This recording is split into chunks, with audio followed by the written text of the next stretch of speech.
Hello everyone, কেমন আছো সবাই? আশা করি সবাই খুব ভালো আছো। দিনটা ছিল জন্মাষ্টমীর দিন। প্রতিটা বছর নিজের বাড়ির গোপালের সঙ্গেই কাটানো হয়, তবে এই বছরটা যেন একটু অন্য। আসলে প্রত্যেকটা বছর নিজের বাড়ির গোপালকে কিছু না কিছু ভোগ, কিছু না কিছু সাজানো, সমস্ত কিছুই আমার বাড়িতেই কাটে। কিন্তু এই বছরটা একটু আলাদা।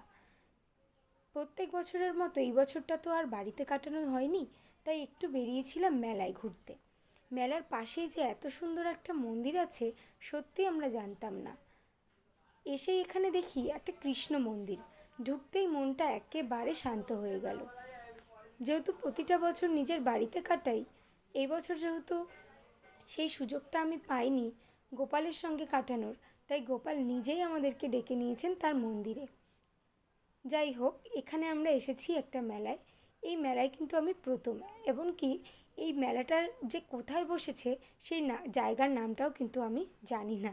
আসলে আমি বেরিয়েছিলাম আমার দিদি, আমার জিজু, এদের সাথেই। ওরা যেখানে নিয়ে এসছে আমিও সেখানেই চলে এসেছি, তবে জায়গার নামটা আমার জানা নেই।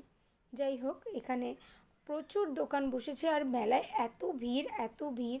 বৃষ্টির মধ্যে মানে নিচে এখানে কাঠ পাতানো রয়েছে, তবুও যেন এখানে হাঁটা যাচ্ছে না, প্রচুর ভিড়। তারপরে আমরা হাঁটতে হাঁটতে ঢুকে পড়ি মেলায়। দেখো, এখানে নানান ধরনের জিনিস, নানান ধরনের চড়ার, বাচ্চাদের চড়ার জিনিস হয়েছে, মানে উঠেছে।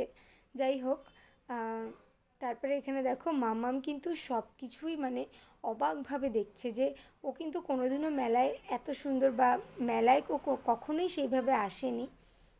এটাই বলতে পারো ওর প্রথম মেলায় আসা।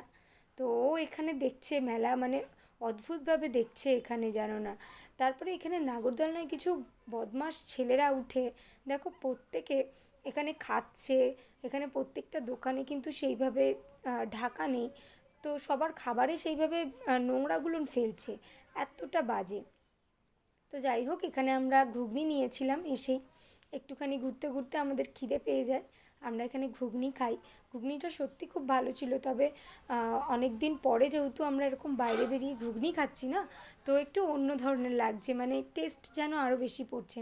দেখো, ওদের সঙ্গে কথা বলতে বলতে আমার হাতে কতটা ঘুগনি, গরম ঘুগনি আমার হাতে পড়ে যায়। তো যাই হোক, এখানে মাম্মাম একটু পুতুল দেখে পুতুল নিতে চাইছে।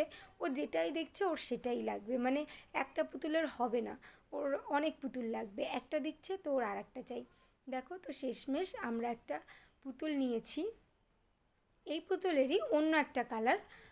তো নিয়েছি। এবার ও যেটাই দেখছে ওর সেটাই লাগবে, যেটাই ওর মানে ওকে দেখানো হচ্ছে ওর সেটাই চাই, সব চাই। একটা দিচ্ছি তো আর একটা চাই।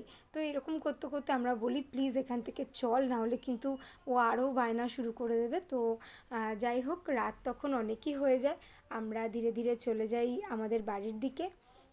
আমাদের বাড়ি থেকে এটা বেশি দূর না, বাইকে করে আমরা গেছি, মাত্র 20 মিনিট লেগেছে। তো ভালো লাগলে ভিডিওটা অবশ্যই একটা লাইক করো, কমেন্ট করো, আর আমাদের চ্যানেলটার পাশে থেকো। বাই।